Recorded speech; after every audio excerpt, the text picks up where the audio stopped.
Greetings and salutations, dear viewers. Get ready for some fantastic content. Welcome to our channel, where today's focus is all about agent-based model in biology. Let's get started. Agent-based models have many applications in biology, primarily due to the characteristics of the modeling method. Agent-based modeling is a rule-based, computational modeling methodology that focuses on rules and interactions among the individual components or the agents of the matrix. The goal of this modeling method is to generate populations of the system components of interest and simulate their interactions in a virtual world. Agent-based models start with rules for behavior and seek to reconstruct, through computational instantiation of those behavioral rules, the observed patterns of behavior. As we venture forward, let's take a closer look at characteristics and its impact on our understanding. Several of the characteristics of agent-based models important to biological studies include: in the following segment, we'll be examining modular structure in greater detail. The behavior of an agent-based model is defined by the rules of its agents. Existing agent rules can be modified or new agents can be added without having to modify the entire model. Let's now venture into the realm of emergent properties and explore the fascinating intricacies it holds. Through the use of the individual agents that interact locally with rules of behavior, agent-based models result in a synergy that leads to high-level whole with much more intricate behavior than those of each individual agent. In the upcoming section, we'll be dissecting abstraction and exploring its intricate connections to our topic. Either by excluding non-essential details or when details are not available, agent-based models can be constructed in the absence of complete knowledge of the system under study. This allows the model to be as simple and verifiable as possible. In the upcoming section, we'll be dissecting stochasticity and exploring its intricate connections to our topic. Biological systems exhibit behavior that appears to be random. The probability of a particular behavior can be determined for a system as a whole and then be translated into rules for the individual agents. In the following section, we'll be immersing ourselves in the captivating world of modeling different species' behavior. In an ecological context, agent-based modeling can be used to model the behavior of different species such as insects infestations, other invasive species, aphids, aquatic populations, and the evolution of innate foraging behaviors. In this section, we'll be shedding light on forest insect infestations and its impact on our understanding of the subject. Agent-based modeling has been used to simulate attack behavior of the mountain pine beetle MPB, Dendroctonus ponderosa, in order to evaluate how different harvesting policies influence spatial characteristics of the forest and spatial propagation of the MPB infestation over time. About 2/3 of the land in British Columbia, Canada is covered by forests that are constantly being modified by natural disturbances such as fire, disease, and insect infestation. Forest resources make up approximately 15% of the province's economy, so infestations caused by insects such as the MPB can have significant impacts on the economy. The MPB outbreaks are considered a major natural disturbance that can result in widespread mortality of the lodgepole pine tree, one of the most abundant commercial tree species in British Columbia. Insect outbreaks have resulted in the death of trees over areas of several thousand square kilometers.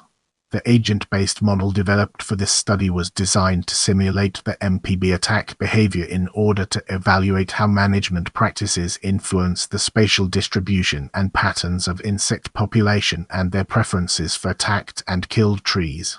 3 management strategies were considered by the model: 1 no management, 2 sanitation harvest, and 3 salvage harvest. In the model, the beetle agent represented the MPB behavior, the pine agent represented the forest environment and tree health evolution, the forest management agent represented the different management strategies. The beetle agent follows a series of rules to decide where to fly within the forest and to select the healthy tree to attack, feed, and breed. The MPB typically kills host trees in its natural environment in order to successfully reproduce. The beetle larvae feed on the inner bark of mature host trees, eventually killing them. In order for the beetles to reproduce, the host tree must be sufficiently large and have thick inner bark. The MPB outbreaks end when the food supply decreases to the point that there is not enough to sustain the population, or when climatic conditions become unfavorable for the beetle.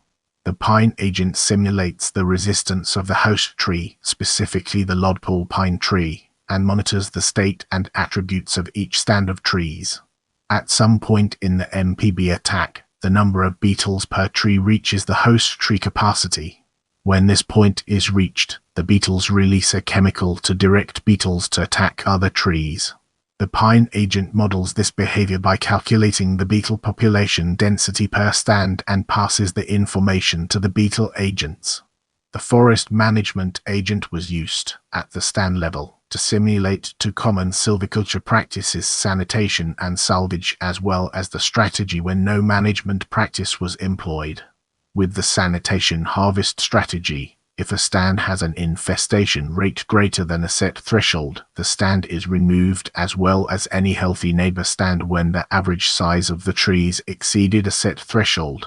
For the salvage harvest strategy, a stand is removed even if it is not under a MPB attack if a predetermined number of neighboring stands are under a MPB attack. The study considered a forested area in the north-central interior of British Columbia of approximately 560 hectares.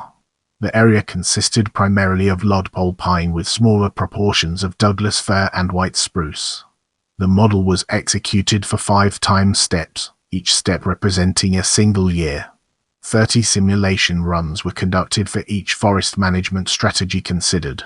The results of the simulation showed that when no management strategy was employed, the highest overall MPB infestation occurred.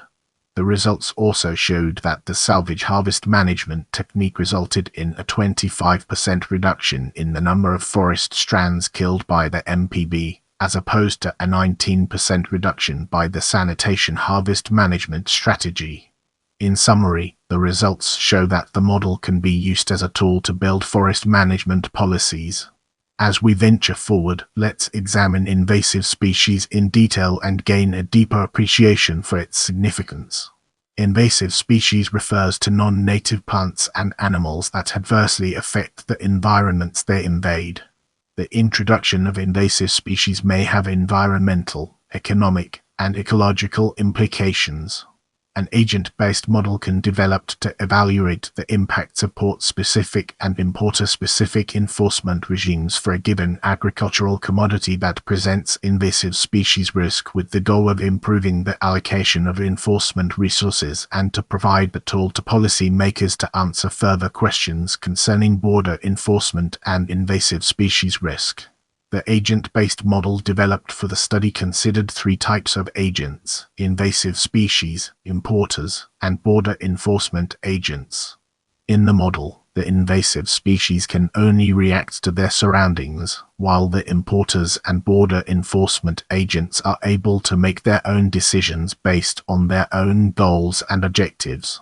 The invasive species has the ability to determine if it has been released in an area containing the target crop, and to spread to adjacent plots of the target crop. The model incorporates spatial probability maps that are used to determine if an invasive species becomes established. The study focused on shipments of broccoli from Mexico into California through the ports of entry Calexico, California, and Otay Mesa, California. The selected invasive species of concern was the crucifer flea beetle Phyllotreata cruciferae. California is by far the largest producer of broccoli in the United States, and so the concern and potential impact of an invasive species introduction through the chosen ports of entry is significant. The model also incorporated a spatially explicit damage function that was used to model invasive species damage in a realistic manner. Agent-based modeling provides the ability to analyze the behavior of heterogeneous actors, so 3 different types of importers were considered that differed in terms of commodity infection rates: high, medium, and low, pretreatment choice, and cost of transportation to the ports. The model gave predictions on inspection rates for each port of entry and importer and determined the success rate of border agent inspection, not only for each port and importer but also for each potential level of pretreatment, no pretreatment, level 1, level 2, and level 3. The model was implemented and ran in NetLogo version. Spatial information on the location of the ports of entry, major highways, and transportation routes was included in the analysis, as well as a map of California broccoli crops layered with invasive species establishment probability maps. Behavioral Space, a software tool integrated with NetLogo, was used to test the effects of different parameters, e.g. shipment value, pretreatment cost in the model. On average, 100 iterations were calculated at each level of the parameter being used, where an iteration represented a 1-year run. The results of the model showed that as inspection efforts increase, importers increase due care or the pretreatment of shipments, and the total monetary loss of California crops decreases. The model showed that importers respond to an increase in inspection effort in different ways. Some importers responded to increased inspection rate by increasing pretreatment effort, while others chose to avoid shipping to a specific port or shopped for another port. An important result of the model results is that it can show or provide recommendations to policymakers about the point at which importers may start to shop for ports, such as the inspection rate at which port shopping is introduced and the importers associated with a certain level of pest risk or transportation cost are likely to make these changes. Another interesting outcome of the model is that when inspectors were not able to learn to respond to an importer with previously infested shipments, damage to California broccoli crops was estimated to be $150 million. However, when inspectors were able to increase inspection rates of importers with previous violations, damage to the California broccoli crops was reduced by approximately 12%. The model provides a mechanism to predict the introduction of invasive species from agricultural imports and their likely damage. Equally as important, the model provides policymakers and border control agencies with a tool that can be used to determine the best allocation of inspectional resources. Now, let's dig deeper into aphid population dynamics and unveil the hidden treasures it holds within. An agent-based model can be used to study the population dynamics of the bird cherry oat aphid, Rhopolyciphum paidy. The study was conducted in a 5 square kilometre region of North Yorkshire, a county located in the Yorkshire and the Humber region of England. The agent-based modelling method was chosen because of its focus on the behaviour of the individual agents rather than the population as a whole. The authors propose that traditional models that focus on populations as a whole do not take into account the complexity of the concurrent interactions in ecosystems, such as reproduction and competition for resources, which may have significant impacts on population trends. The agent-based modeling approach also allows modelers to create more generic and modular models that are more flexible and easier to maintain than modeling approaches that focus on the population as a whole. Other proposed advantages of agent-based models include realistic representation of a phenomenon of interest due to the interactions of a group of autonomous agents, and the capability to integrate quantitative variables, differential equations, and rule-based behavior into the same model. The model was implemented in the modeling toolkit repass using the Java programming language. The model was run in daytime steps and focused on the autumn and winter seasons. Input data for the model included habitat data, daily minimum, maximum, and mean temperatures, and wind speed and direction. For the aphid agents, age, position, and morphology alate or apterous were considered. Age ranged from 0 to 2, with 1 being the point at which the agent becomes an adult. Reproduction by the aphid agents is dependent on age, morphology, and daily minimum, maximum, and mean temperatures. Once nymphs hatch, they remain in the same location as their parents. The morphology of the nymphs is related to population density and the nutrient quality of the aphid's food source.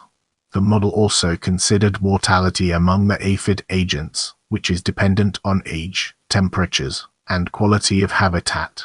The speed at which an aphid agent ages is determined by the daily minimum, maximum, and mean temperatures. The model considered movement of the aphid agents to occur in two separate phases, a migratory phase and a foraging phase, both of which affect the overall population distribution. The study started the simulation run with an initial population of 10,000 elate aphids distributed across a grid of 25-meter cells. The simulation results showed that there were two major population peaks, the first in early autumn due to an influx of elate immigrants and the second due to lower temperatures later in the year and a lack of immigrants. Ultimately, it is the goal of the researchers to adapt this model to simulate broader ecosystems and animal types. In the next segment, we'll be exploring aquatic population dynamics and its implications for our subject matter. Our model is proposed to study the population dynamics of two species of macrophytes. Aquatic plants play a vital role in the ecosystems in which they live, as they may provide shelter and food for other aquatic organisms. However, they may also have harmful impacts such as the excessive growth of non-native plants or eutrophication of the lakes in which they live, leading to anoxic conditions. Given these possibilities, it is important to understand how the environment and other organisms affect the growth of these aquatic plants to our mitigation or prevention of these harmful impacts. Potamogeton pectinatus is one of the aquatic plant agents in the model. It is an annual growth plant that absorbs nutrients from the soil and reproduces through root tubers and rhizomes. Reproduction of the plant is not impacted by water flow, but can be influenced by animals, other plants, and humans. The plant can grow up to 2 meters tall, which is a limiting condition because it can only grow in certain water depths, and most of its biomass is found at the top of the plant in order to capture the most sunlight possible. The second plant agent in the model is Chara aspera, also rooted aquatic plant. One major difference in the two plants is that the latter reproduces through the use of very small seeds called oospers and bulbils, which are spread via the flow of water. Chara aspera only grows up to 20 and requires very good light conditions as well as good water quality, all of which are limiting factors on the growth of the plant. Chara aspera has a higher growth rate than Potamogeton pectinatus but has a much shorter lifespan. The model also considered environmental and animal agents. Environmental agents considered included water flow, light penetration, and water depth. Flow conditions, although not of high importance to Potamogeton pectinatus, directly impact the seed dispersal of Chara aspera. Flow conditions affect the direction as well as the distance the seeds will be distributed. Light penetration strongly influences Chara aspera as it requires high water quality. Extinction coefficient EC is a measure of light penetration in water. As EC increases, the growth rate of Chara aspera decreases. Finally, depth is important to both species of plants. As water depth increases, the light penetration decreases, making it difficult for either species to survive beyond certain depths. The area of interest in the model was a lake in the Netherlands named Lake Veluwe. It is a relatively shallow lake with an average depth of 1.55 meters and covers about 30 square kilometers. The lake is under eutrophication stress, which means that nutrients are not a limiting factor for either of the plant agents in the model. The initial position of the plant agents in the model was randomly determined.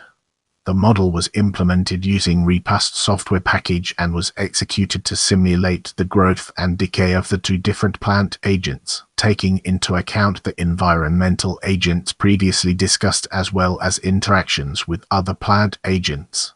The results of the model execution show that the population distribution of Chara aspera has a spatial pattern very similar to the GIS maps of observed distributions. The authors of the study conclude that the agent rules developed in the study are reasonable to simulate the spatial pattern of macrophyte growth in this particular lake. In the next phase, we'll be immersing ourselves in the realm of cell-based modeling and exploring its real-world applications. Agent-based modeling is increasingly used to model the behavior of individual cells within a tissue. These models are divided into on- and off-lattice models, with on-lattice models such as cellular automata and cellular pots model, and off-lattice models such as center-based models, vertex-based models, immersed boundary method models, and models based on the subcellular element method. Some examples of specific applications of cell-based modeling are: let's now turn our attention to bacteria aggregation leading to biofilm formation and uncover the fascinating insights it brings to the table. An agent-based model can be used to model the colonization of bacteria onto a surface, leading to the formation of biofilms. The purpose of Idynamics' individual-based dynamics of microbial communities simulator is to simulate the growth of populations and communities of individual microbes, small unicellular organisms such as bacteria, archaea, and protists that compete for space and resources in biofilms immersed in aquatic environments. Dynamics can be used to seek to understand how individual microbial dynamics lead to emergent population or biofilm level properties and behaviors. Examining such formations is important in soil and river studies, dental hygiene studies, infectious disease and medical implant-related infection research, and for understanding biocorrosion. An agent-based modeling paradigm was employed to make it possible to explore how each individual bacterium of a particular species contributes to the development of the biofilm. The initial illustration of Idynamics considered how environmentally fluctuating oxygen availability affects the diversity and composition of a community of denitrifying bacteria that induce the denitrification pathway under anoxic or low oxygen conditions. The study explores the hypothesis that the existence of diverse strategies of denitrification in an environment can be explained by solely assuming that faster response incurs a higher cost. The agent-based model suggests that if metabolic pathways can be switched without cost, the faster the switching, the better. However, where faster switching incurs a higher cost, there is a strategy with optimal response time for any frequency of environmental fluctuations. This suggests that different types of denitrifying strategies win in different biological environments. Since this introduction, the applications of Idynamics continues to increase, a recent exploration of the plasmid invasion in biofilms being one example. This study explored the hypothesis that plasmid spread in biofilms is caused by a dependence of conjugation on the growth rate of the plasmid donor agent. Through simulation, the paper suggests that plasmid invasion into a resident biofilm is only limited when plasmid transfer depends on growth. Sensitivity analysis techniques were employed that suggests parameters relating to timing lag before plasmid transfer between agents and spatial reach are more important for plasmid invasion into a biofilm than the receiving agent's growth rate or probability of segregational loss. Further examples that use Idynamics continue to be published, including use of Idynamics in modeling of a Pseudomonas aeruginosa biofilm with glucose substrate. Idynamics has been developed by an international team of researchers in order to provide a common platform for further development of all individual-based models of microbial biofilms and such like. The model was originally the result of years of work by Laurent Lardon, Brian Murky, and Jan Ulrich Kreft, with code contributions from Joe Xavier. With additional funding from the National Center for Replacement, Refinement, and Reduction of Animals in Research occurs in 2013. The development of Idynamics as a tool for biological exploration continues apace, with new features being added when appropriate. From its inception, the team have committed to releasing Idynamics as an open-source platform, encouraging collaborators to develop additional functionality that can then be merged into the next stable release. Idynamics has been implemented in the Java programming language, with MATLAB and R scripts provided to analyze results. Biform structures that are formed in simulation can be viewed as a movie using POV ray files that are generated as the simulation is run. With our foundation established, it's time to explore mammary stem cell enrichment following irradiation during puberty and its relevance to our overarching theme. Experiments have shown that exposure to ionizing irradiation of pubertal mammary glands results in an increase in the ratio of mammary stem cells in the gland. This is important because stem cells are thought to be key targets for cancer initiation by ionizing radiation because they have the greatest long-term proliferative potential and mutagenic events persist in multiple daughter cells. Additionally, epidemiology data show that children exposed to ionizing radiation have a substantially greater breast cancer risk than adults. These experiments thus prompted questions about the underlying mechanism for the increase in mammary stem cells following radiation, which can be explored by two agent-based models used in parallel with in vivo and in vitro experiments to evaluate cell inactivation, dedifferentiation via epithelial mesenchymal transition (EMT), and self-renewal symmetric division as mechanisms by which radiation could increase stem cells. The first agent-based model is a multiscale model of mammary gland development starting with a rudimentary mammary ductal tree at the onset of puberty during active proliferation all the way to a full mammary gland at adulthood when there is little proliferation. The model consists of millions of agents, with each agent representing a mammary stem cell, a progenitor cell, or a differentiated cell in the breast. Simulations were first run on the Lawrence Berkeley National Laboratory Lawrencium supercomputer to parameterize and benchmark the model against a variety of in vivo mammary gland measurements. The model was then used to test the three different mechanisms to determine which one led to simulation results that matched in vivo experiments the best. Surprisingly, radiation-induced cell inactivation by death did not contribute to increased stem cell frequency independently of the dose delivered in the model. Instead, the model revealed that the combination of increased self-renewal and cell proliferation during puberty led to stem cell enrichment. In contrast, epithelial mesenchymal transition in the model was shown to increase stem cell frequency not only in pubertal mammary glands but also in adult glands. This latter prediction, however, contradicted the in vivo data. Irradiation of adult mammary glands did not lead to increased stem cell frequency. These simulations therefore suggested self-renewal as the primary mechanism behind pubertal stem cell increase. To further evaluate self-renewal as the mechanism, a second agent-based model was created to simulate the growth dynamics of human mammary epithelial cells containing stem progenitor and differentiated cell subpopulations in vitro after irradiation. By comparing the simulation results with data from the in vitro experiments, the second agent-based model further confirmed that cells must extensively proliferate to observe a self-renewal dependent increase in stem progenitor cell numbers after irradiation.